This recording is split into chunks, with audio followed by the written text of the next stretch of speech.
Hello दोस्तों,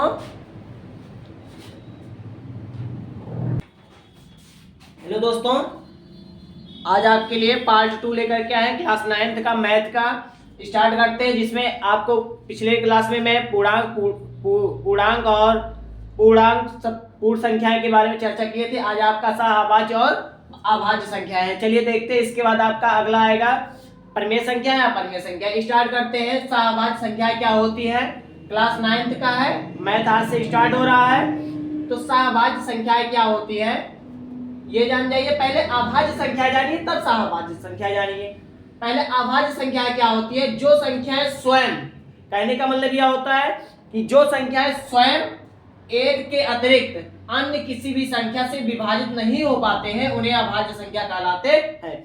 जैसे कहने का मतलब या तो संख्या स्वयं से विभाजित होगी, कटेगी, या एक से कटेगी। जैसे कहने का यह मतलब यह है क्या? जैसे 3 है तो 3 स्वयं से भी कटेगी, स्वयं से कटेगी 3। यही चीज बताया जा रहा है कि अभाज्य संख्या आती है जो संख्या स्वयं एक के अतिरिक्त, मतलब एक से, ठीक है, लेकिन अन्य किसी भी संख्या से विभाजित नहीं हो पाती हैं, उन्हें क्या कहते हैं? अभाज्य संख्या कहलाते हैं। जैसे 2, 3, 5, 7, 5 है तो 5 से कटेगा, उसी स्वयं संख्या से कटेगी। तो ये आपकी संख्या होती है। अगली चीज क्या है? इसके बाद सहअभाज्य संख्या है। हमने आपसे कहा पहले अभाज्य संख्या पढ़ेंगे, फिर सहअभाज्य संख्या है। सहअभाज्य संख्या क्या होती है? संख्याओं का वह युग्म योम एक के अतिरिक्त कोई अन्य उभयनिष्ठ गुणनखंड ना हो तो उसे क्या कहते हैं? अभाज्य। कौन सा? सहअभाज्य संख्या। क्या कहते हैं? सहअभाज्य संख्या कहलाते हैं।